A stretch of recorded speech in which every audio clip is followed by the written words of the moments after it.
Aldi Aisyah Tahir, Zahabi Goli. Ini anak-anak muda yang tidak pernah berhenti membuat kita terkesan.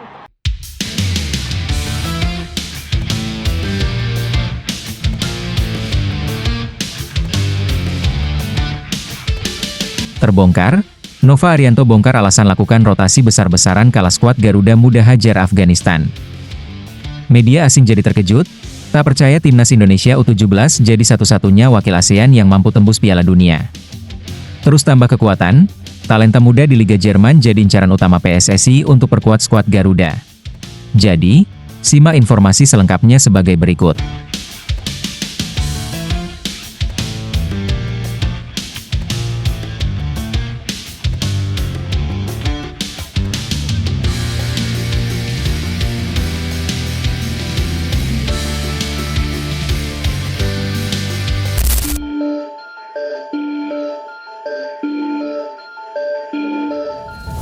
Sebagaimana yang diketahui, timnas Indonesia U17 sukses membekuk Afghanistan 2-0 pada Jumat dini hari tadi. Garuda Muda harus menunggu sampai injury time untuk mencetak gol. Fadly Alberto membuka keunggulan timnas Indonesia U17 pada menit ke-95, kemudian disusul Zahabi Goli beberapa detik setelahnya. Fadly dan Goli baru bermain di babak kedua. Keduanya merupakan pemain inti timnas Indonesia U17 yang sebelumnya membungkam Korea Selatan 1-0 dan Yaman 4-1. Namun, Nova memilih untuk mengistirahatkan Fadly dan Goli di babak pertama lantaran timnas Indonesia U17 telah pasti lolos ke babak perempat final Piala Asia U17 2025. Lebih lanjut, selain Fadly dan Goli, Nova juga menyimpan pemain pilar timnas Indonesia U17 lainnya. Seperti Mateu Baker, Fabio Azkairawan, sampai Muhammad Mirza Firjatullah. Mendapatkan pertanyaan terus dari awak media, pelatih timnas Indonesia U17, Nova Arianto akhirnya membongkar alasan melakukan rotasi besar-besaran. Nova mengungkapkan, dirinya ingin melihat potensi para pemain yang selama ini berada di bangku cadangan. Seperti yang saya katakan di awal, fokus saya di pertandingan melawan Afghanistan, saya ingin melihat opsi pemain yang jarang dimainkan. Memang situasinya tidak bisa sesuai dengan apa yang saya harapkan, tapi saya bersyukur terhadap semua pemain yang tampil hari ini. Mereka mencoba bermain maksimal dan kita lihat nanti siapa yang bisa membantu kita ke depan di Piala Dunia U17 2025, jelas Nova Arianto.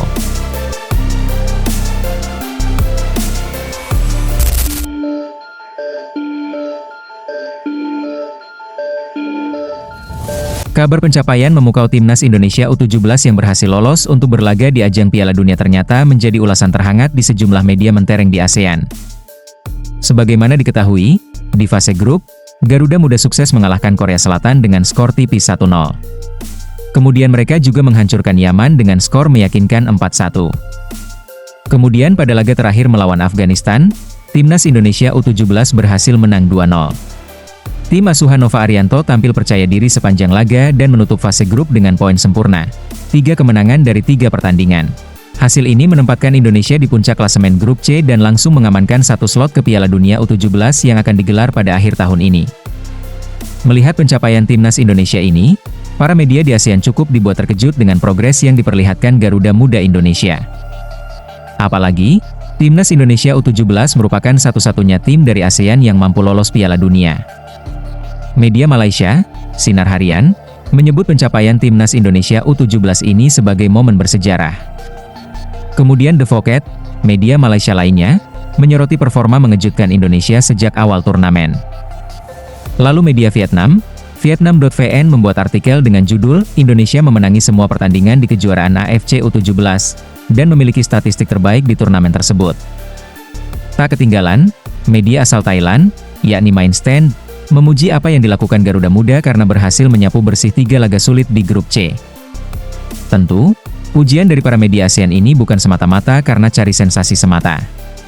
Namun, ini berdasarkan fakta dan data yang ada, bahwa skuad Garuda Muda memang pantas untuk lolos ke Piala Dunia. Di sisi lain, di balik kesuksesan timnas Indonesia U17 ini, ada sosok yang perlu mendapatkan kredit besar dari semua pihak. Ya, sosok yang perlu mendapatkan apresiasi tersebut ialah Nova Arianto. Di bawah arahannya, para pemain muda Indonesia tampil penuh disiplin, agresif, dan matang secara taktikal. Hal ini tak terlepas dari arahan Nova Arianto yang secara tegas meminta para pemain melakukan apa yang ia inginkan. Sementara itu, wasit asal India yang memimpin laga Indonesia versus Afghanistan, Venkatesh Ramachandran tak bisa menutupi rasa kagumnya pada timnas Indonesia U17. Momen tersebut terjadi setelah Zahabi Goli mencetak gol kedua bagi timnas Indonesia U17. Gol indah tersebut membuat wasit yang memimpin pertandingan di malam itu, Venkatesh Ramachandran, tersenyum dengan penampilan apik tim asuhan Nova Arianto tersebut. Bahkan wasit berlisensi FIFA ini sempat tertangkap kamera setelah ketahuan melempar senyum kepada kapten timnas Indonesia U17, Evandra Florasta. Menariknya, ini bukan kali pertama Evandra Florasta bersinggungan dengan wasit. Sebelumnya, Evandra ketahuan mencium tangan wasit yang memimpin di laga melawan Yaman setelah pertandingan usai. Tentu, momen-momen tersebut menunjukkan jika Evandra Florasta merupakan pemain yang memang punya jiwa kepemimpinan yang sangat tinggi.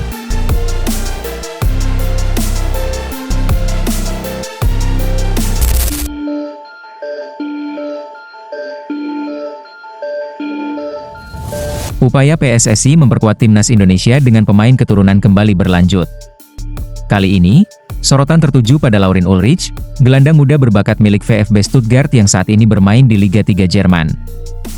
Kehadiran Ulrich bisa menjadi amunisi baru bagi pelatih Patrick Kluivert dalam membentuk skuad Garuda yang lebih kompetitif di masa depan.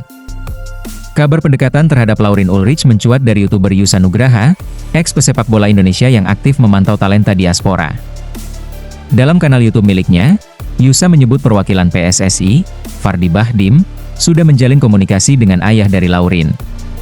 Meski PSSI belum bicara langsung dengan Laurin, langkah awal ini menjadi sinyal serius. Laurin sudah didekati oleh PSSI. Mereka sudah berbicara dengan ayahnya, dan ini jadi awal yang bagus, ujar Yusa Nugraha. Laurin Ulrich sendiri bukan nama sembarangan. Meski baru berusia 20 tahun, pemain kelahiran Heidenheim an der Brems, Jerman itu sudah menunjukkan performa menjanjikan sebagai playmaker. Dengan catatan 3 gol dan 5 assist dalam 12 pertandingan musim ini, ia jadi pilar utama Stuttgart. Laurin juga tercatat sebagai pemain yang serba bisa. Selain sebagai gelandang serang, ia bisa ditempatkan sebagai gelandang tengah maupun sayap kiri. Tingginya yang mencapai 180 cm dan dominasi kaki kanan membuatnya fleksibel di lini tengah.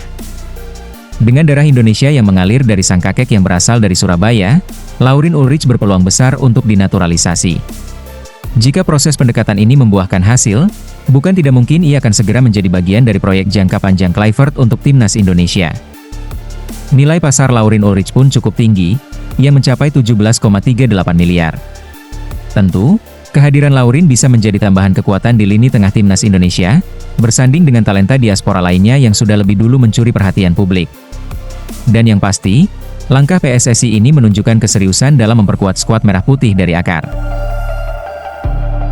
Untuk menghadapi 8 besar selanjutnya, terima kasih Garuda Fans. Wah, vamos!